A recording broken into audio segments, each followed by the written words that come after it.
Welcome back to the MP Lab. I'm Dr. Tracy Anderson, and today we're going to be talking about 4 quirks with regards to time using the NinjaTrader platform.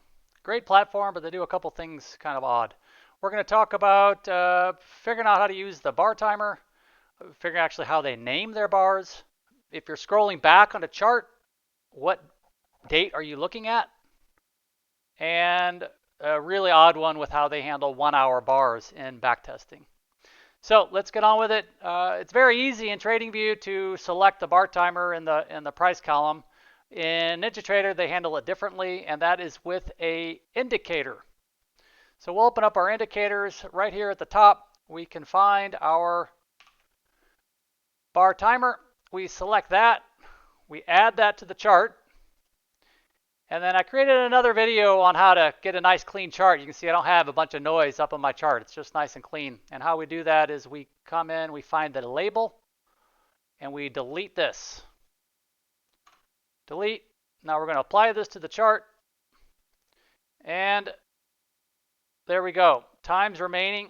We have 58, 57. So here's our countdown on the 5-minute chart for when that next bar is going to close. Okay, next. Notice here we had a 1915 bar, 1910, 1915. And what that means in TradingView and most other platforms is that this bar opened at 1915.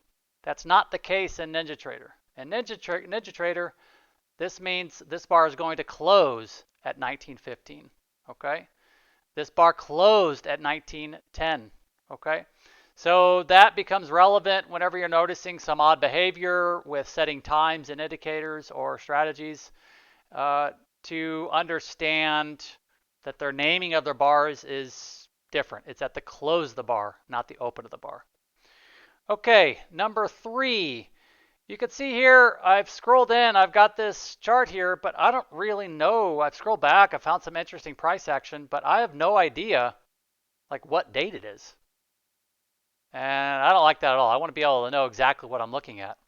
Well, if we right click on our chart and we go to properties,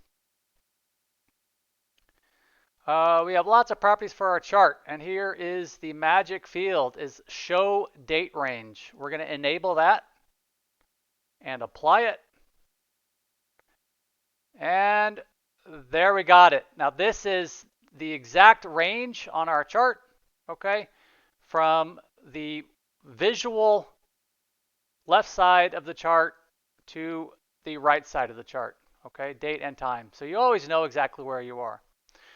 Okay, number 3 is going to take a little more time to explain, but bear with me because you will, if you ever encounter this, you're gonna really appreciate it. So we come into Strategy Analyzer, and I run a strategy. I have a 1-hour strategy, and I looked at the chart, and I noticed I had these really odd, like, where is this opening? And my signal is to enter on this buy on the next candle. I want to enter right here, one candle after my buy signal. This is the MP entry, MP signal. But it not only did it enter up here somewhere, it entered in the middle of nowhere. Where did it close? The middle of nowhere. Like, I don't really know how that even works. Okay, and again, here's the buy, and then I wanted to enter here, but it's entered over here. It's not even the right price level, and it's not even on this candle. So really odd behavior. What NinjaTrader does is they run their bar times start with the exchange open. So if you run into holiday hours and it opens at 8:30, then you're going to start your hour bars are going to be 8:30 to 9:30, 9:30 to 10:30. Okay? That's not what we want. So how can we solve that? Because we want to trade 1-hour bars. And so what we do is we come back into our strategy analyzer. Let's bring that up here. And right down here under our time frame, okay, I'm looking at the whole year of 2025 into 2026. This is the default. Use instrument settings. So this uses the trading hours of the instrument, okay? That's how it sets the 1 hour bar.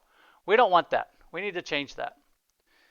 What we want is we want default 24/7. We want just regular hours, okay? So we change it to that, then we run our strategy, and then all of a sudden our chart looks like this.